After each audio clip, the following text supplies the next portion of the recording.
ہندوؤں کے تہوار ہولی اور دیوالی کے کھانے کا کیا کیا جائے؟ وش کر سکتے ہیں؟ یہ بڑا سینسٹیو ایشو ہے۔ یہ ہندوؤں کے ہاں دو بڑے تہوار منائے جاتے ہیں، ہولی کا اور دیوالی کا۔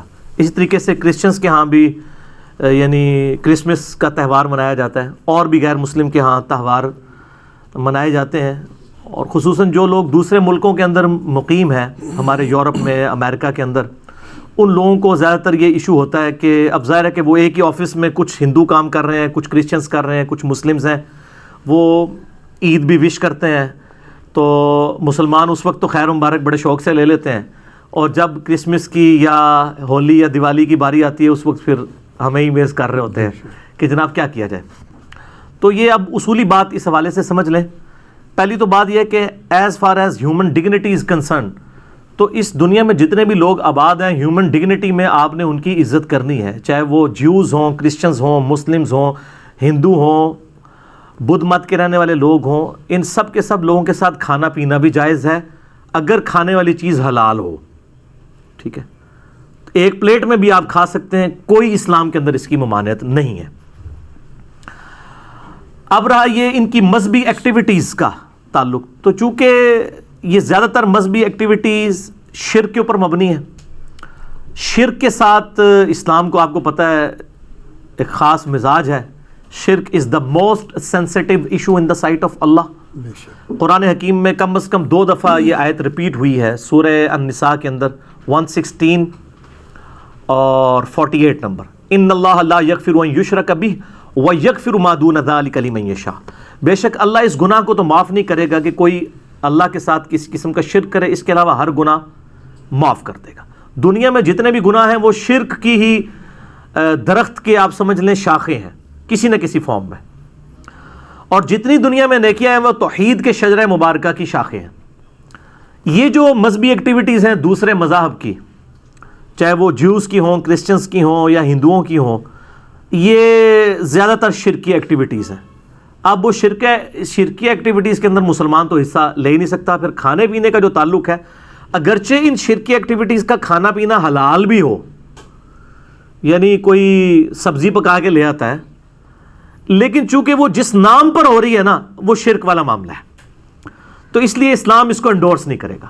قرآن حکیم میں اگر آپ سورۃ المائدہ پڑھ کے دیکھیں نا، تو غیر اللہ کے نام کا جو کھانا ہے، اللہ کے علاوہ کسی اور کی تقرب کے لیے یا اس پہ غیر اللہ کا نام بولا گیا ہو، اعوذ باللہ من الشیطان الرجیم، آیت نمبر ہے 3 سورۃ المائدہ کی، اللہ تعالیٰ فرماتا ہے حرمت علیکم المیتہ، تمہارے لیے حرام کر دیا گیا ہے مردار، والدم، اور بہتا ہوا لہو، یعنی جو ذبح کے وقت جانور کا خون نکلتا ہے نا، یہ خون ہے تو پاک ہے لیکن پینا حرام ہے۔ اسی طریقے سے شراب جو ہے کپڑوں کو لگ جائے تو کپڑے ناپاک نہیں ہوں گے، لیکن شراب پینا حرام ہے، اسپرٹ ہو جائے، الکوہل ہو جائے۔ اسی لیے ہم وہ کہتے ہیں کہ آپ اسپرٹ والا جو الکوہل والا پرفیوم بھی استعمال کر سکتے ہیں، وہ آپ پی نہیں رہے ہوتے۔ وَلَحْمُ الْخِنزِيرِ، اور خنزیر یعنی سور کا گوشت، پگ کا گوشت، یہ اصل میں ایک ایشو ہے کہ یہ ایسا جانور ہے جو سبزی خور بھی ہے، گوشت خور بھی ہے۔ ویسے سارے سبزی خور جانور جو ہیں، جو بہیمۃ الانام ہیں، وہ حلال ہیں، لیکن اس کے بارے میں جب پوچھا گیا کہا گیا نہیں یہ حرام ہے۔ 3 چیزیں ہو گئی، مردار اور لہو بہتا ہوا اور خنزیر کا گوشت، وما اہل لغیر اللہ بہ، اور جس کے اوپر ذبح کے وقت غیر اللہ کا نام لیا جائے، غیر اللہ کے تقرب کے لیے ہو۔ اور یہی پھر آیت آگے چلتی ہے، اس میں ایک الفاظ یہ بھی ہیں، وما ذبح علی النصب، اور جو بتوں کے تھانوں کے اوپر ذبح کیے جاتے ہیں جانور، یعنی ان تھانوں پر غیر اللہ کے تقرب کے لیے جانور ذبح ہو رہے ہیں، وہ بھی حرام ہوں گے، چاہے اللہ کا نام بھی ان پر لیا گیا ہو، صحیح، تب بھی وہ حرام ہوں گے، کیونکہ تقرب جو ہے وہ غیر اللہ کے لیے ہے۔ صرف یہ نہیں ہے کہ ایک بندہ بسم اللہ اللہ اکبر پڑھ کے تو کسی بت کے سامنے ذبح کر دے تو وہ بھی حرام ہو جائے گا، تقرب اس بت کا ہو گیا، اگرچہ اللہ کا نام لیا ہوا ہے تب بھی تقرب والا معاملہ بھی سینسٹیو ہے۔ تو اسی طریقے سے اس طرح کی ایکٹیویٹیز کے جو کھانے پینے ہیں وہ اسلام میں حرام ہے۔ صحیح مسلم کے اندر حدیث موجود ہے، سیدنا علی رضی اللہ تعالیٰ عنہ سے کسی نے آ کے پوچھا کہ آپ نبی علیہ السلام کے اتنے قریبی ہیں، کیا آپ کو نبی صلی اللہ علیہ وآلہ وسلم نے کچھ خاص باتیں ایسی سکھائی ہیں جو باقی امت کو نہ بتائی ہوں؟ تو مولا علی نے کہا کہ نبی علیہ السلام نے وہی دین ہمیں بھی سکھایا جو پوری امت کو. ہاں جو فہم قرآن ہے وہ تو ظاہر ہے ہر مسلمان کا ایک حصہ ہے. اور پھر فرمایا اپنے تلوار کی نیام میں سے ایک صحیفہ نکالا اور کہا یہ نبی علیہ السلام نے ایک خاص صحیفہ ہمیں دیا ہے جس میں قیدیوں کے احکام لکھے ہوئے تھے. اگر کوئی مسلمان کو قتل کر دے اس کی کیا سزا ہے. ظاہر ہے نبی علیہ السلام کے بہاف پہ جنگ جمل صفین نہروان لڑنی تھی مولا علی نے, تو حضور نے ان کو بتا دیا کہ ان کے قیدیوں کے ساتھ تم نے کیا سلوک کرنا ہے.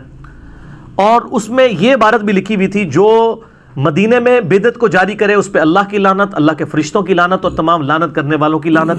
یہ حدیث بخاری میں بھی ہے, لیکن مسلم والے طریق میں ایک اضافی ورڈ بھی ہے. وہ الفاظ یہ ہیں کہ جو غیر اللہ کے لیے ذبح کرے اس پہ اللہ کی لعنت.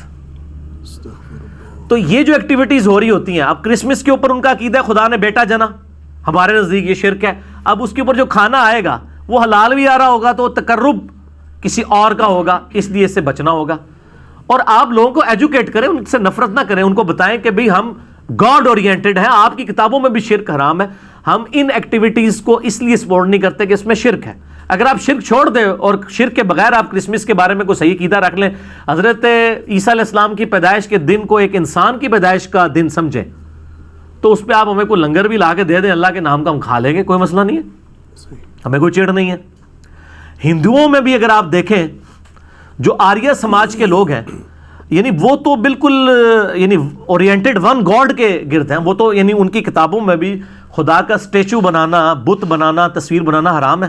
اور ڈاکٹر ذاکر نائک نے پوری ویڈیو ریکارڈ کرائی ہے نا, سملیرٹیز بٹوین ہندوازم اینڈ اسلام, اردو میں بھی ہے اور انگلش میں بھی. آپ دیکھیں کہ ان کی کتابوں میں کس طرح کی توحید موجود ہے. تو ہندوؤں نے اگر اپنی توحید چھوڑ دی اور شرک اڈاپٹ کر لیے تو ان کو بتایا جائے بھی آپ کی کتابوں میں تو یہ توحید لکھی ہے, ہم تو آپ کی کتابوں کی توحید کی وجہ سے آپ کے اس کھانے سے اوائڈ کر رہے ہیں. یہ جواب دیں, قرآن سے بعد میں دیں. تعالوا الی کلمۃ سواء بیننا و بینکم, آؤ اس بات پہ اکٹھے ہو جائیں جو تم میں اور ہم میں کامن ہے. سورہ آل عمران آیت نمبر 64. تو ہندوؤں کو ان کی کتابوں کا ریفرنس دیں, عیسائیوں کو ان کی کتابوں کا. ایک اور لیکچر دیا ڈاکٹر ذاکر نائک نے, سملیرٹیز بٹوین کرسچینٹی اینڈ اسلام, اردو میں بھی ہے انگلش میں بھی. اس میں انہوں نے بتایا کہ اس میں بھی سور کا گوشت حرام ہے, شراب حرام ہے, یہ چیزیں ان کو بتائیں. تو انشاءاللہ تعالیٰ لوگ حق بات قبول کریں گے. آپ بتانے کا سٹائل آپ کا ٹھیک ہونا چاہیے.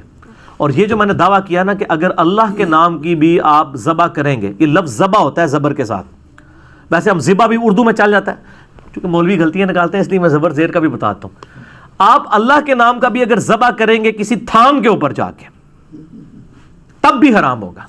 کسی مزار کے اوپر جا کے, چاہے وہ بابا گرو نانک کا مزار ہو یا کسی مسلمان کا مزار ہو, وہ حرام ہو جائے گا, کیونکہ یہ نبی علیہ السلام کی مخالفت میں ہے. صحیح مسلم میں حدیث ہے, میں تمہیں منع کرتا ہوں قبروں پر عمارتیں بنانے سے, قبروں کو پکا کرنے پہ اور ان پہ بیٹھنے سے. لائیو بیٹھنا بھی حرام ہے, مجاور بن کے بھی بیٹھنا. جو نبی علیہ السلام کی مخالفت پہ چیزیں بنی ہیں ان تھانوں کے اوپر, چاہے وہ ہندوؤں کے ہوں, سکھوں کے ہوں یا مسلمانوں کے ہوں, وہاں پہ اللہ کے نام کا ذبیحہ بھی حرام ہوگا کھانا. اس کے ثبوت میں سنن ابی داؤد کے اندر ایک حدیث موجود ہے. ایک صحابی نے منت مانی کہ میں مقام بوانا پر جا کر اونٹ قربان کروں گا.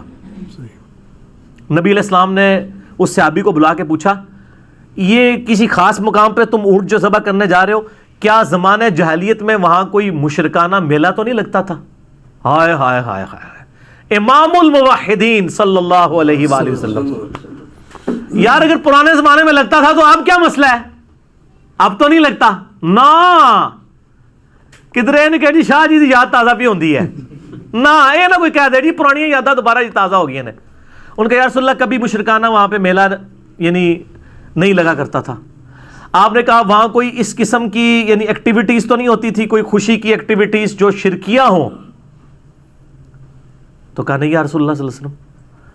تو پھر آپ صلی اللہ علیہ وسلم نے ان کو اجازت دی اور فرمایا کہ خدا کی نافرمانی میں جو منت ہے وہ پوری نہ کی جائے, اور وہ منت بھی پوری نہ کرو جس پہ تم اختیار نہیں رکھتے ہو. بعض اوقات ایک بندہ جناب منت مان لیتا ہے جی میں روزانہ 100 نفل پڑھوں گا, اب یہ تو بڑا مشکل کام ہے. تو ایسی منت کو پھر توڑ دینا ہوگا. اور ایسی جو منت کا کفارہ ہے وہ بخاری اور مسلم میں ہے کہ منت کو توڑنے کا کفارہ وہی ہے جو سورۃ المائدہ آیت نمبر 89 میں قسم کو توڑنے کا کفارہ ہے. ایک غلام آزاد کرو, غلام نہیں آزاد کر سکتے تو تم 10 مسکینوں کو کھانا کھلاؤ. اگر نہیں کھلا سکتے یا 10 مسکینوں کو کپڑے لے کے دو. اگر یہ نہیں کر سکتے یعنی بہت غریب ہو تو پھر تم مسلسل 3 روزے رکھو. یہی کفارہ ہے منت توڑنے کا بھی, منت آپ توڑ بھی سکتے ہیں, اور قسم توڑنے کا بھی. تو نبی علیہ السلام نے فرمایا جس پہ تمہارا اختیار نہیں, جو مشکل ہو جائے, تمہارے بس سے باہر ہو جائے, وہ بھی منت پوری نہ کرو, اور اللہ کی نافرمانی میں بھی اپنی اس منت کو پورا مت کرو. اور جہاں تک تعلق ہے نا مشابہت اختیار کرنے کا, وہ ابو داؤد میں حدیث ہے جس نے جس قوم کے اندر مشابہت کی وہ اسی قوم میں شمار کیا جائے گا. یعنی اگر کوئی ریلیجس ایکٹیویٹیز میں حصہ لیتا ہے نا ہندوؤں کی, تو اللہ اور اس کے رسول کے ہاں وہ ہندو شمار کیا جائے گا, چاہے وہ مسلمان بھی ہو, اس کی داڑھی بھی ہو. یہ بڑا سینسٹیو ایشو ہے. بے شک. جس قوم کی مشابہت یعنی مذہبی مشابہت, یہ نہیں ہے کہ آپ نے ٹائی پہن لی ہے تو یہ مذہبی مشابہت ہے, اور ٹائی کو سلیب کے ساتھ جوڑتے ہیں. اور یار سلیب کے ساتھ ہوتا تو ویٹیکن سٹی میں بیٹھا ہوا پاپ جو ہے وہ بھی ٹائی لگا کے رکھتا, اس نے تو کبھی ٹائی نہیں پہنی, اس نے سلیب ہی لٹکائی ہوتی ہے. سلیب نہیں, یہ ٹائی تو مسلمانوں کی ایجاد ہے. خلیفہ ہارون رشید کے دور کے اندر یعنی یہ معاملات چلے ہیں. یہ کوئی مذہبی ان کا سمبل نہیں ہے. آج ہندو بھی ٹائی پہنتا ہے, آج مسلمان بھی پہنتا ہے, سکھ بھی پہنتا ہے, عیسائی بھی. یہ مذہبی نہیں ہے. مذہبی مشابہت حرام ہے. تو ٹائی پینٹ کوٹ کے اندر, پینٹ شرٹ کے اندر سارا وہ گھسا دیتے ہیں, کہتے ہیں نہیں یہ آپ ان میں سے اٹھائے جائیں گے. اور انہی مولانا صاحب کو پوچھیں کہ آپ کے جیب میں جو مرید نے 40,000 روپے کا مفت آپ کو 76 موبائل گفٹ کیا ہوا ہے, 76 موبائل میں ذرا اس کو جوک کے طور پہ کہتا ہوں, اتنا لمبا موبائل جو اسمارٹ فون ہے, یہ کافروں کا نہیں بنایا ہوا, یہ مشابہت نہیں ہوگی. کہتے نہیں اس کی نہیں ہوگی مشابہت. وہ کہتے ہیں دیکھیں کوئی مذہبی ایکٹیویٹی تو نہیں ہے نا. تو سر پینٹ شرٹ کون سی مذہبی ایکٹیویٹی ہو گئی ہے؟ مذہبی ایکٹیویٹی. کوئی شخص گلے میں سلیب لٹکا لے, ماتھے پہ سندور لگا لے, ہاتھ میں راکھی باندھ لے, یا سکھوں والا کڑا پہن لے, ٹھیک ہے, جو مذہبی ایکٹیویٹی ہو, مذہبی ایکٹیویٹی کو فالو کرنا اس قوم میں شمار ہوگا. اس طریقے سے ہولی, دیوالی اور یہ آپ کی کرسمس ہے, یہ چونکہ مذہبی ایکٹیویٹیز ہیں, ان کو آپ نے اوائڈ کرنا ہے, لیکن اخلاقیات کے دائرے میں. بدتمیزی نہیں کرنی, اور ان کو اپنا سینسٹیو ایشو بتانا ہے ان کی کتابوں سے کہ تم تو اپنے دین کو فالو نہیں کر رہے, تمہارے دین کو بھی ہم ہی فالو کر رہے ہیں, اور ہم اپنے دین کو بھی فالو کر رہے ہیں. قرآن سے نا ان کو بتائیں, سب سے پہلے ان کو تعالوا الی کلمۃ سواء بیننا و بینکم, ان کو بتائیں کہ خدا کے ساتھ آپ کی کمٹمنٹ ہونی چاہیے. ہم چونکہ مسلمان خدا اورینٹڈ ہیں, اس لیے ہم ہولی, دیوالی یا کرسمس کے اوپر جو آپ وش کرتے ہیں یہ چونکہ شرکی ایکٹیویٹیز ہے, اس لیے ہم آپ وش نہیں, آپ اس کے علاوہ وش کریں. اگر کوئی انڈیا کی ٹیم کبھی کرکٹ میچ جیتتی ہے تو آپ خوشی میں ٹافیاں بانٹتے ہیں, تو مسلمان بھی کھا لیں گے, کوئی مسئلہ نہیں ہے, ٹھیک ہوگا, ہمیں کوئی اعتراض نہیں ہوگا. یہ مذہبی ایکٹیویٹی نہیں ہوگی. ونس جب آپ مذہبی ایکٹیویٹی کریں گے, کفار کے ساتھ مشابہت ہوگی, وہ بڑا پھر سینسٹیو ایشو ہو جائے گا. اس لیے اس کو آپ نے اوائڈ کرنا ہے. اس کو اوائڈ کرنے کا طریقہ بھی میں نے بتا دیا, خالی میں لاہور دا راہ نہیں دسیا, لاہور جانے کا کرایہ بھی دے دیا, صرف راستہ نہیں بتایا آپ کو کہ اس طریقے سے اس ایشو کو غیر مسلم ملکوں میں رہنے والے لوگ ٹیکل کریں. ہندو کوئی کہ ان کو کہ آپ کی کتابوں میں شرک غلط لکھا ہوا ہے, غیر اللہ کے نام کی نیاز نہیں ہو سکتی. کرسچنس کو بھی بتائیں اور کہیں کہ یہ آپ اپنی کتابوں پہ نہیں چل رہے, دیکھو ہم مسلمان آپ کی کتابوں پہ آپ سے بڑھ کر چل رہے ہیں, آپ بھی ان چیزوں کو دیکھیں. ٹھیک ہوگا؟ ٹھیک.